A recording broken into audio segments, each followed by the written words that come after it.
What's up, everybody? Welcome back to another episode of Third and Longhorn. We got another special edition with a sixth-year senior, Mr. Christian Jones. Christian, thanks so much for being here, man. So thank y'all. I appreciate y'all taking the time out and inviting me, man.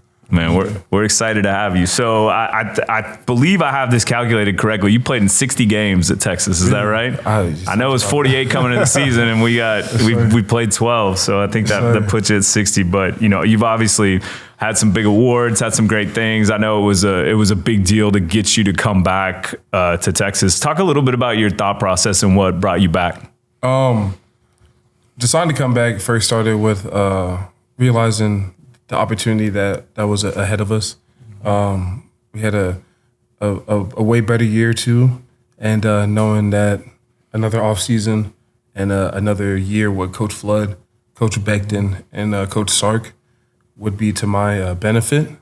I'll say the hardest part of that was really kind of swallowing my ego a little bit and not necessarily looking left and right and comparing things. Understanding that everyone's timeline is different.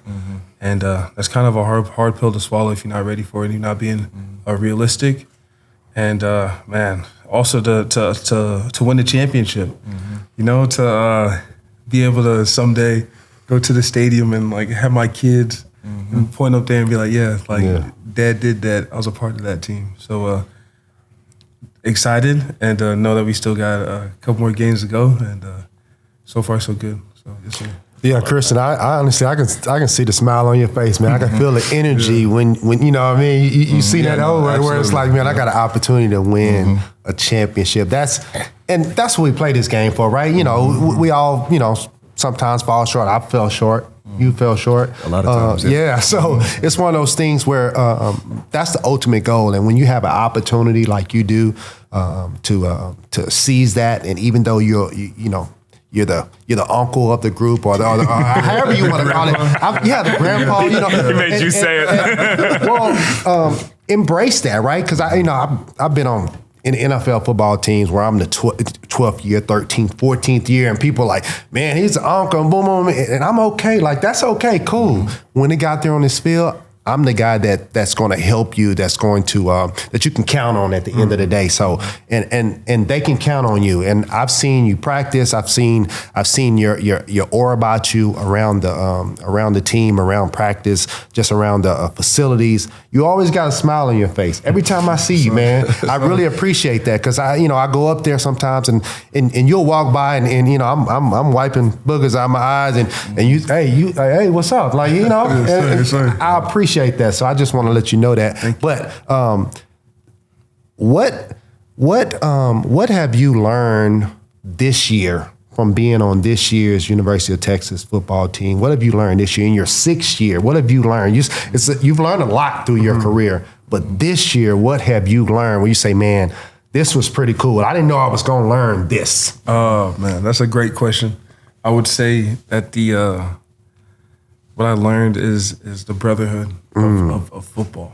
And I don't want to say that I never experienced it because I had a great head coach in high school and he really taught me everything. You know, I knew nothing and great locker room there. But as many years as I've been here, how many teams and locker rooms I've been a part of, this is like a true brotherhood. The love for each other, you know, staying after, picking up trash. Nobody's telling them really much to do, you know. And when there is correcting, it's not like a kind of like trying to get on somebody type vibe. It's an understanding, knowing that this is the rules, this is standard, and this is how we do it. And being translated on the field, man, like, it's great to see. And I really love these guys, man. Like, I catch myself just like, you know, catching all the old jokes, whatever, this and the other. Like, DJ Campbell, like Kelvin, all of them, and like. It was actually yesterday. I'm sitting down after work. I was like, man, it's only a couple more times to be able to say these things. Man, so I got to cherish and enjoy every single day. So I say the brotherhood and the love that a real football team could provide, it's a second to none. Wow. Yeah. Great answer. Kind of speaking on that brotherhood, was that something that this team kind of had to grow into, or did y'all have love for the love you have now right off the rip at the beginning of camp? I would say yes and no. It's definitely when you're battle tested You know, you can fall back on that. The big games, you know, the when our backs on the wall, TCU 80 catch, Iowa State, that whole game, that fourth quarter, just a couple of, you know, Bama games like that, K-State defense, need to stop, gotta stop. So when you have the groundwork and the foundation from every single offseason, Culture Wednesdays, getting to know each other, the hard work, the grind, you know, seeing somebody hands on their knees, but hey, stand up, that type of stuff. To now, yeah, it definitely improved, but it's always been there. And I feel like that's kind of what's been missing a little bit. But now that we got that, it's solid. Well, I think you have such a unique perspective, you know, getting here. What, if you've been here 6 years, 2017, so you were 18. Well, it was 18. Don't do it like that. Yeah, I guess. Wait a minute. Just add one. But I mean, you obviously were there with Coach Herman, and so you've seen the various iterations of this, and like what, besides that culture and that brotherhood, what is it that kind of separates this team that's really kind of like taking this to another level, in your opinion? I mean, talent and want to. Talent, very talented people. You know, our second string, I put them up against, if not anyone in the country, the majority of the country. We got depth. You know, when there's no fall off, if someone needs a break, they're able to interchange and get the job done. I'm sorry, what was the second part? No. I mean, I think you got it, man. Yeah. But like then I think we've talked to a lot of the younger guys and had that conversation of, you know, kind of who's mentoring you, who's helping you, and I'd love to hear, obviously, because you know it's been a minute for you. Who kind of took you under their wing when you first got here and taught you the ropes? All right, man, many people. Calvin Anderson, I remember. It's like my first PRP workout. Like Coach Ham was like, "All right, get in the stance." And I got in a 4-point stance, and everyone's like clowning me, like, "Oh, you don't know what's going on." I'm like, man. Like, first ever college workout, and I like Calvin, like he saw me, I was a little down. He's like, "Hey man, like stay back a little bit." Taught me some stuff, and you know, just really like looked at him and like in awe that whole freshman year, seeing how he set, seeing how he practiced, seeing the things that he do. That same year, Colin Johnson, seeing his routine, he's in the facility like 5-something in the morning, drinking beet juice every single day, stretching. You know, he an old head. I'm like rolling up 15 minutes before, you know, the freshman year type vibe. And Cosme, I would say, just again, take me under his wing. Devin Duvernay, the way that he works and leadership, he don't really say too much. He not really the rah-rah guy, but he line up, he work, and he gets the job done. And I'll say that's about it. Well, and then flip that. So on this current team, who are your little young bucks? Who are the guys that you're helping? Man, and as much people as I can. Honestly, as much people as I can, because I never wanted to have a situation where there's a young guy who's not from here. You know, he's maybe flew in or something like that. He's on a weekend. He hungry. Yeah. You know I mean, no food. He feels lonely. Like we're expecting that same guy to produce on the field, but like he's not happy. Yeah. You know I mean, so it's like the full circle of it. So anyone who needs, I'm trying to help. Obviously, time is limited and it's a little bit hard, but just name a few like NATO, DJ, Kai Woods, running back, Barron, who else? Burke, Benda, Leonga, like those are my guys, and Tausili, just to name a few, but the whole team. Yeah. Let's say. No doubt. Well, I got something for you, Kristen. I'm going to the other side of the ball.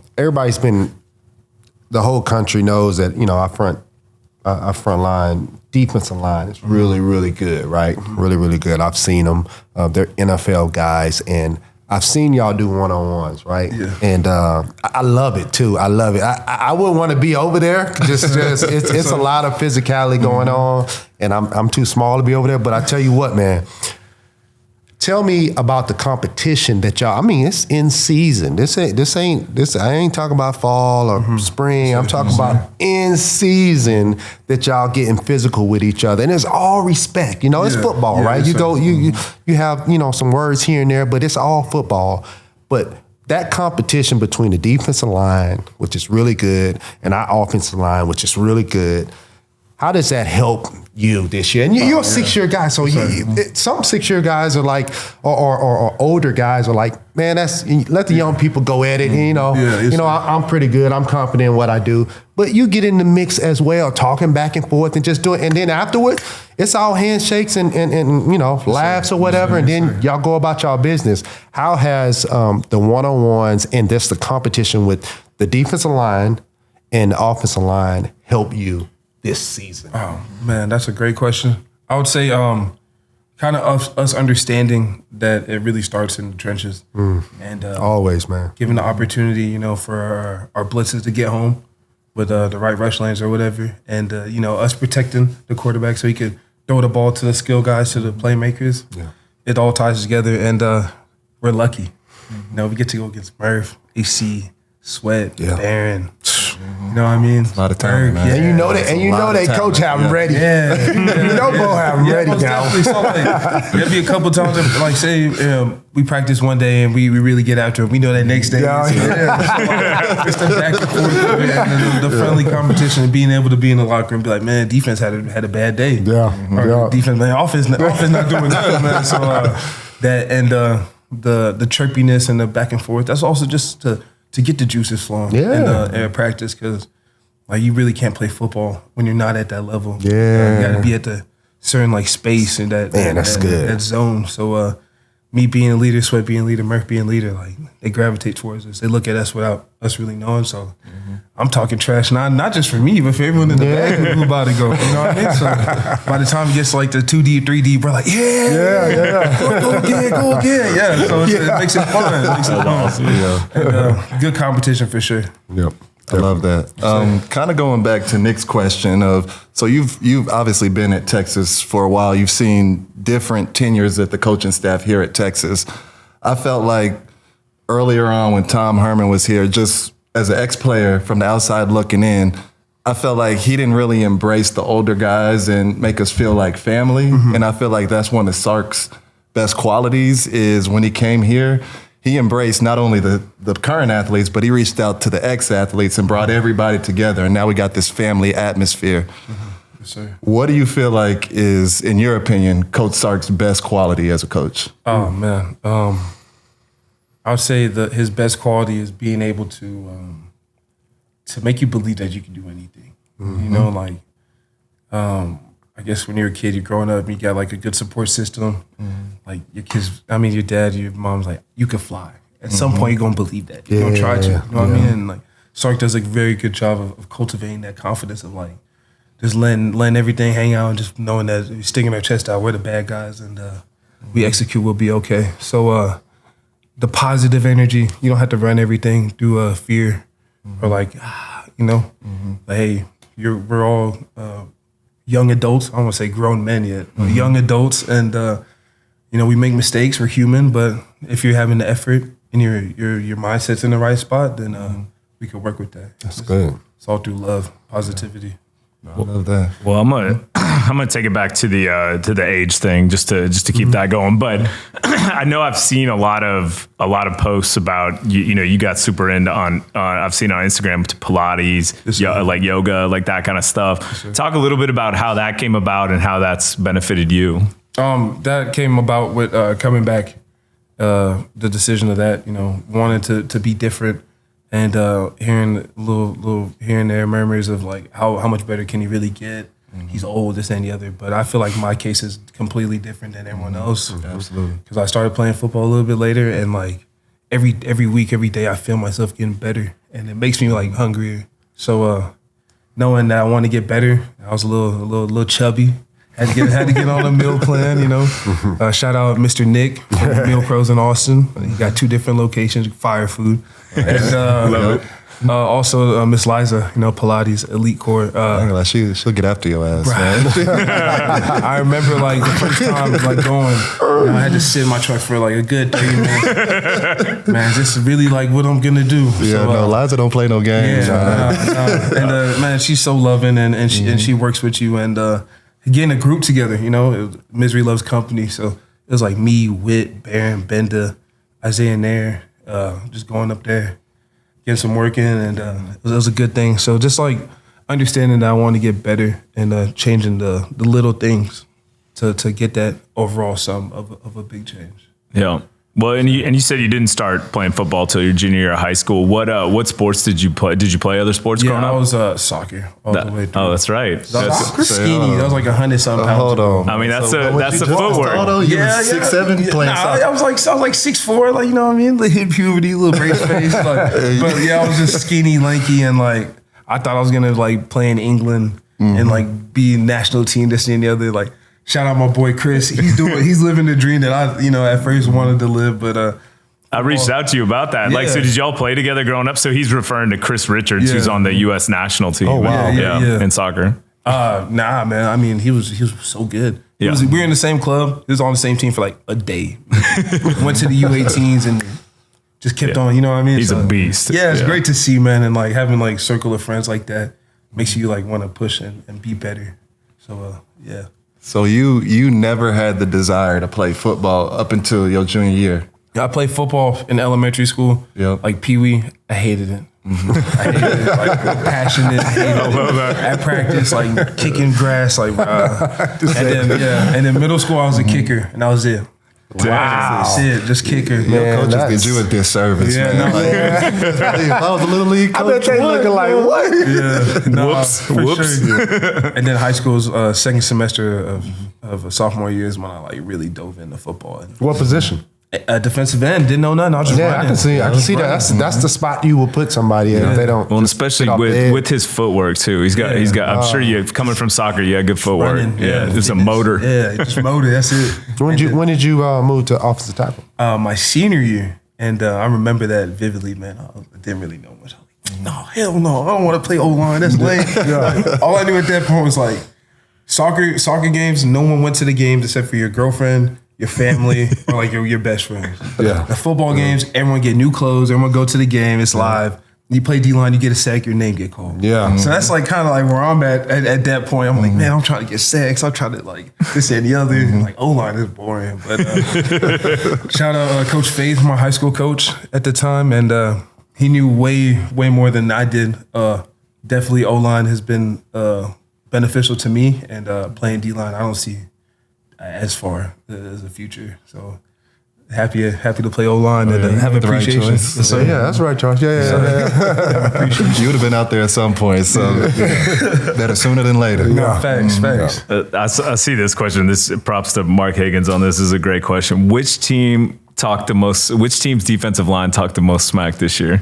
U of H, Houston. Yeah, for sure. Yeah. Really? Yeah, I was. Yeah. You know why, right? I mean, why? Just because. I mean, if you're in Texas, like you wanted to go to the University of Texas, like even if you did it, something in you says, man, something's a little bitter about that. I just know it is. They don't have to say it. Trust me, it is. I feel that. Yes, sir. This year, yeah, for sure, U of H, and it was I don't know. It's good. I don't be talking trash. You want to talk trash? We're just stating facts. I don't like it. I don't really. I mean, the championship game, I was talking trash. That was fun. I usually don't be talking trash. Just trying to lock in, focus. Yes, sir. With I guess kind of on the field, our depth at running back is, and just across the whole team is like impressive. But especially at the running back position, we've been able to produce so much of that position, especially with JB going down. He was having an incredible season, and unfortunately he went down. You got CJ Baxter stepping up, Jaden Blue stepping up, got a young guy, Wisner, Keelan Robinson. What type of pride do you take as an O-lineman in having everybody that's behind you at the running back position go off when they get their chance? Oh, man, I mean, it's a major credit to them and Coach Choice for getting them right. And taking pride, as you said, making the holes for them and making it reads as easy as possible. JB was our number one. He went down. Now it's our responsibility as a whole to make it as clear as day, where to run, how to run, you know what I'm saying? So, like, even more focus on the technique, the pad level, where to put your hat, you know, the concept of the play, knowing that. And seeing the success, man, that's crazy. Like, C4 come in, rotate Blue, bust it for 60. K-Rob, he running, breaking off explosives all the time. Trey Wisener, You know what I mean? Front flipping into the end zone, like, and he worked hard every single day. So seeing stuff like that and getting the opportunity, it's a great feeling, and couldn't be more happy, more proud of them. I love that. That's great, man. Does anybody else have any other questions? Or I got one more. Kind of just briefly, let's talk about NIL just for a hot second. You being a 6-year guy, you've seen the evolution of NIL. Yeah. And obviously, whenever, 2 years ago, whenever we got that big recruiting class at the O-line position, I think all those guys got paid. With these guys coming in, is there ever a little bit of jealousy from like guys within the locker room? Like you see, you see these young dudes that ain't like proving anything, and you didn't worked your ass off for 6 years, and you see them getting these bags. Is there ever any jealousy within the locker room? I would say at first, like, that's just normal with anyone. Like, but jealousy is like the thief of, or comparison is like the thief of joy. You know what I mean? So like, I'm looking to see any other. Like, I don't know the situation, family situation. I know that he did a great job. The individual did a great job to put themselves in that situation. And I mean, NIL is great, but it's like the little piece of the pie. Yeah, you know? You're trying to go to the next level. I like that. We're trying to get better and hit that second contract, and think about my great grandkids. Like, NIL will help, yeah, for sure, but like, I want to get like so much more. So I'm happy for them. I really am. And like, seeing that's crazy, man. Like, so I'm thinking about like what's gonna happen like when I have kids, like what that's gonna look like. So right now it's a great time to be a college athlete, and I say some of the leverage is on our side. More now than ever, and yeah, man, I love it. I love seeing it. So no jealousy, just happy for them. Yeah. Can't complain. Well, I have kind of a little two-part to end it. So first off, I know we've seen a couple plays this year where some of the big fellas got a little taste of the end zone between Murph and between Sweat. Yes. I mean, it sounds like you got good footwork. It sounds like you played some other positions. Do we need to start the lobbying effort for the next one? Man, hey, honestly, yeah, low key, that'll be nice. I'll definitely try my hardest to get in that situation. But whoever's in it next, me, KB, DJ, I mean, like, I don't know. I know DJ's a little bit faster than me. KB's faster. Goosby's the fastest, so we might just throw him out there for a play. You know what I mean? But, I don't want to give away the strategy. I don't want to take the steam out of Sark here. I know I'm spoiling it. No, but as far as that goes, like looking toward, like, what are your plans for kind of next year and the future, et cetera? What are your goals? Man, I just want to put myself in the best situation possible to go as high in the draft as possible, and just when I have the opportunity, man, I'm very ready for that. And kind of like my whole life, just all I needed was to be on the bus. It didn't matter if I was the first pick. I was the last person at UT, last offer, last person, like only one who won a Big 12. I have opportunity to win the Natty. You know what I mean? Like, I just got to be on the bus. I know that my work ethic and the way that I was raised by my parents take care of the rest. And I'm excited, man. I'm excited to go to the next level. I see Demo, I see Morrow, I see Bijan. Brandon Jones, all of them. I'm like, all right, TQ. Like, man, TQ, man. Yeah, so like, I'm ready. And there's been a bunch of people that I play with that been lucky, and even more who haven't been as lucky. And I feel even more compelled to give it my hardest and try. And super excited, man. I'll give you this, and we can end on this. We definitely got big fish to fry with the playoffs and national championship and that stuff. But just going ahead to getting ready for the NFL draft, man, just from my experience, enjoy the process. You never know where they're going to pick you up. You don't know.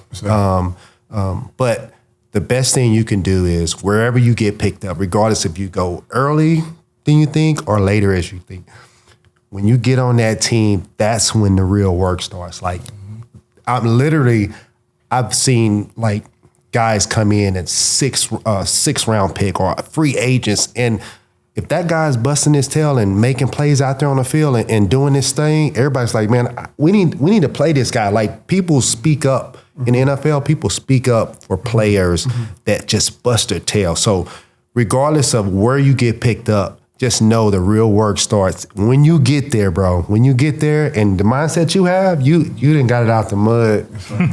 You done been through some coaches. You done been through some coordinators, you know what it takes, but keep that mindset, and you'll be good, bro. We'll see. Yeah, definitely, bro. It's gonna be perfect. Last thing I'm gonna say is over the past 2 games that I've watched y'all play, the maturity on this team is what really stands out. Like, to be able to win those last 2 games the way you won those 2 games, it speaks on the high character and the maturity of this team. And just sitting down with you after this interview, I see where that comes from, man. And like for the longest, OGs used to, we always talk, man, and for the longest, we felt like the O-line position was kind of the weak link on this team.